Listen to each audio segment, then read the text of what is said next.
Привет! 28 января самовыдвиженец и самоназначенец Лукашенко на встрече с российским диктатором Путиным очередной раз блеснул своими глубокими умственными способностями и заявил, что Украина и страны Балтии могли бы и дальше работать с РФ, а не искать за морями лучшей жизни. И это совершенно не удивляет, ведь вор считает всех ворами, лжец – лжецами. Какая Европа, ведь хромому старику для жизни, как все давно знают, многого и не надо. Вовремя подлизнуть и прогнуться, послушно исполнить приказы из Кремля и наколоть дров, уронив колодку на ногу. Народцу объяснил, чего хромает, русским подарил картошки.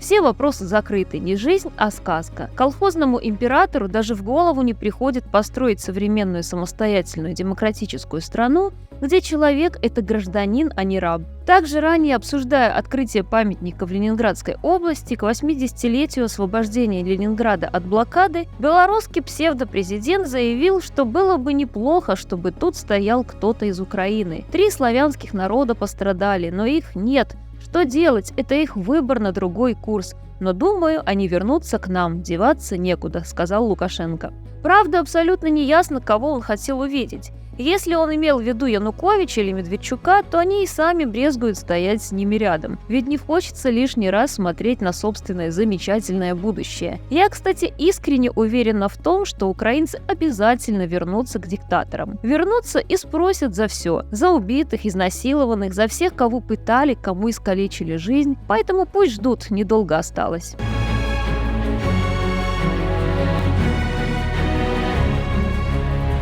Лукашенко также не забыл упомянуть и о другой своей постоянной больной фантазии, а именно мнимой военной угрозе со стороны Польши, которая, с его слов, снова готовится пройтись огнем и мечом. Куда конкретно, зачем и почему снова, уточнять историк не стал. Пусть для народа это пока будет загадкой, главное, что враг у ворот. Воевать не хотим, поэтому нужно готовиться к войне, чем нелогичное умозаключение. Правда, скорее для постояльцев специализированных учреждений, чем для руководителя страны. В свою очередь, открывая двустороннюю встречу с Лукашенко в Константиновском дворце в Санкт-Петербурге, Путин заявил, что в ходе беседы подробно проинформирует о том, что происходит в зоне специальной военной операции. Не исключено, что в рамках информирования об успехах проведения СВО, в кавычках, Путин упомянул и о том, что за 2 года войны в российской армии почти не осталось офицеров. Поэтому осенью в России очень рассчитывают на братскую белорусскую молодежь,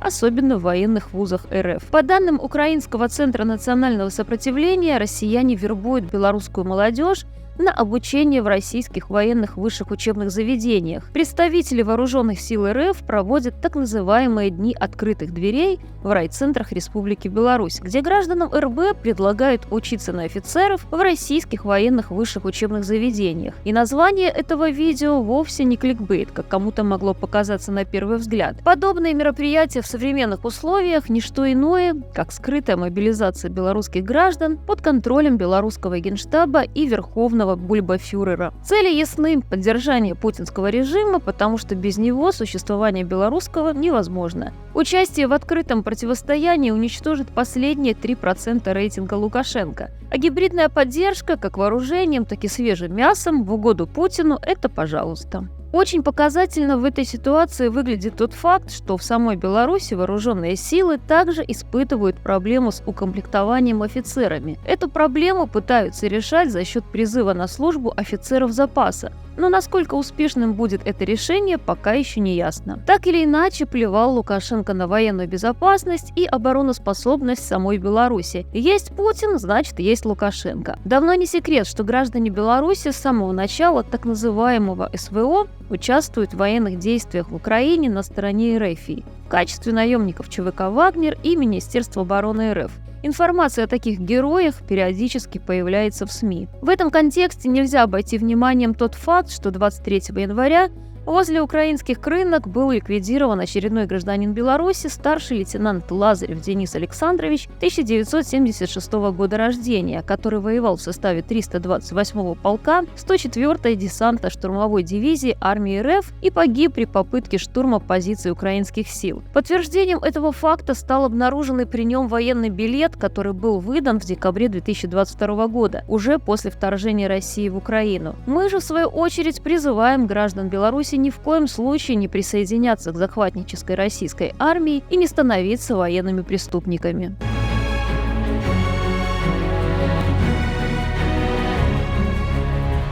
На саммите Евросовета 1 февраля может быть принято решение о предоставлении Украине финансовой помощи в размере 50 миллиардов евро на следующие 4 года. В комментариях после принятия этого решения прошу ответить на вопрос, что с ебалом у Русни. Украина рассчитывает на положительное решение, предварительно все 27 членов ЕС согласились поддержать указанное решение. Об этом также заявил министр иностранных дел Дмитрий Кулеба на совместной пресс-конференции с главой МИД Литвы Габриэлюсом Ландсбергисом в субботу. Глава МИД Финляндии Элина Валтанен сообщила, что премьер Венгрии Виктор Орбан не будет блокировать помощь для Украины от ЕС на 50 миллиардов евро. Орбан подтвердил готовность участвовать в решении, но при этом попытался выключить гарантии ежегодного переутверждения выделения этих средств. Простыми словами, шантажировать Европу путинская шестерка хочет ежегодно. Напомню, ранее официальный Будапешт блокировал указанное решение. Консолидация процесса поддержки Украины является положительным сигналом в контексте единства Европы и осознания Брюсселем российской угрозы.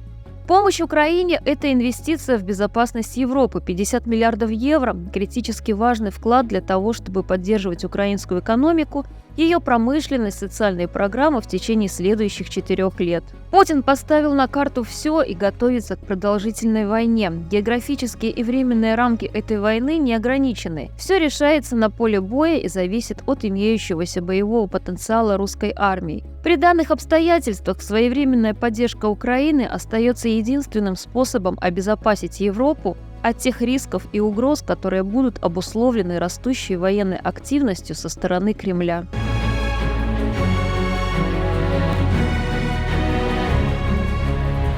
Кремль не считает Бориса Надеждина конкурентом Владимира Путина на выборах президента в марте 2024 года, заявил Дмитрий Пургенович Песков. Кандидат в президенты России Борис Надеждин позиционирует себя как антивоенный кандидат, хотя его интригующие связи и близкие отношения с ключевыми фигурами Кремля указывают на обратное. Факты согласования его кандидатуры с высшими чинами свидетельствуют о более глубокой взаимосвязи, чем просто политическая поддержка. Российского избирателя, который раз хотят оболванить, подсовывая ему удобного технического кандидата. Для самого Надеждина быть техническим кандидатом – это лучшая надежда на собственное будущее. Вряд ли он не смотрел видео про разработанное в России боевое отравляющее вещество для оппозиционеров. Отсутствие активной критики в адрес Надеждина со стороны государственных СМИ является ничем иным, как следствием договоренности или согласия на самоцензуру. Это дает ответ на вопрос, насколько его кандидатура может быть инструментом внутренней политики. Благосклонность государственных СМИ к кандидатуре Надеждина подчеркивает протекцию власти. Борис Надеждин оказался безнадежным кандидатом для миллионов россиян, эмоции которых власть использует для поднятия уровня заинтересованности к выборам, исход которых уже четверть века является неизменным. Тонкая поддержка от государственных структур Бориса Надеждина четко указывает на его вовлеченность в сложные взаимосвязи внутри аппарата власти. Схожесть политических позиций Надеждина с официальной линией власти не только поднимает вопросы о его независимости, но и указывает на активное сотрудничество с текущей политической системой. Эти выборы можно с уверенностью назвать безнадежными. Складывается впечатление, что власть тонко троллит полностью оболваненный народ России. Задача Надеждина – легитимация выборов в условиях их фальсификации ради очередного переизбрания Путина.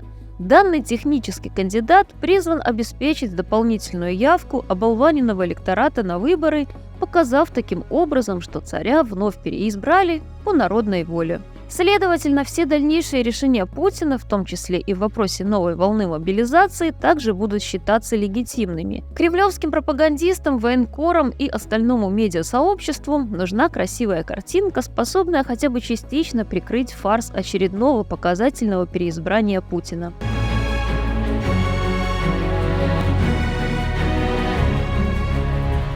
25 января инцидент, связанный со сбитием Ил-76 над Белгородской областью, обсуждался на заседании Совета Безопасности ООН, в результате чего ООН не смогла проверить достоверность российских утверждений касательно присутствия украинских военнопленных на борту сбитого самолета. Москва отказалась от международного расследования инцидента с Ил-76, что в очередной раз доказало – Кремль заинтересован не в истине, а в манипуляциях. Россия меньше чем через час после падения самолета заявила о гибели украинских пленных, но уже более 7 суток не может предоставить никаких доказательств своих утверждений.